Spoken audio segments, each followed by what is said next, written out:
Une vive tension est notée en Mauritanie après la publication des résultats officiels provisoires attribuant la victoire au premier tour au candidat Mohamed Cheikh El-Ghazouani. Ces résultats sont contestés par Biram Daoul Abeid. Cela conduit à des faits d'une extrême gravité enregistrés dans la ville de Kaïdi. Un collectif de la société civile appelle à la retenue pour préserver la cohésion nationale. Il est important d'insister sur la cohésion sociale. Par rapport surtout au nombre de problèmes qu'on a dans le pays, si on n'arrive pas à cette question, il sera difficile. Mais nous, en tant que société civile, nous ferons de notre mieux pour prendre, en tout cas, des suggestions au niveau aussi bien des uns et des autres pour garder le calme et le silence, mais aussi pour dénoncer tout ce qui est injustice dans ce pays. Notre justice doit se réveiller, suivre, surveiller tous les non-dits, mais ne pas continuer aussi à favoriser les uns et les autres.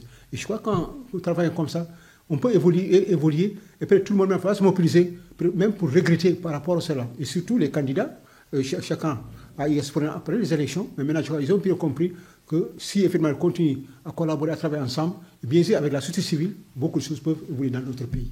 Le gouvernement a une grande responsabilité par rapport à ce qui s'est passé. Il faut bien qu'ils comprennent qu'effectivement c'est la inertie dans un gouvernement qui devrait juste. Le gouvernement, en parlant, comme on a dit, de la gendarmerie, de la police, de la justice, tout cela s'est passé, ça ne devrait pas être normal.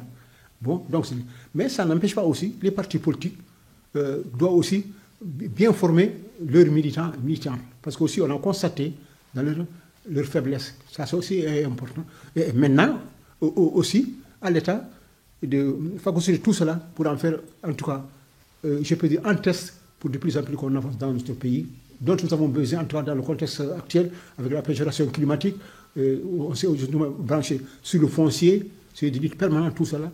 Et avec aussi ce problème-là, si ça s'articule, c'est un éclatement, et ça, c'est pas mauvais pour notre pays. Comme vous le savez, la situation s'est beaucoup dégradée après la publication des résultats officiels par la CENI. Et donc la déclaration du président actuel comme étant élu. Donc il y a eu des manifestations spontanées qui se sont déclenchées un peu partout dans le pays, des manifestations qui ont été réprimées par les forces de sécurité. Et comme vous le savez, il y a eu beaucoup d'arrestations, il y a eu beaucoup de morts.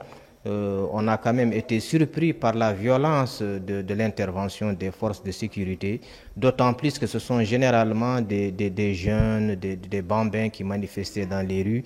Donc, de mon point de vue, en tout cas, l'utilisation de la force était disproportionnée et il fallait, en tout cas, pour les forces de sécurité, de gérer, en tout cas, cette situation avec beaucoup plus de tact, avec beaucoup plus de professionnalisme, ce qui malheureusement ne s'est pas passé ainsi. Et en tout cas, les autorités doivent comprendre que, en tout cas, ces manifestations sont tout à fait normales, surtout suite à des élections présidentielles qui étaient très disputées. Et donc, elles doivent gérer donc, cette situation avec beaucoup de professionnalisme, avec beaucoup de tact.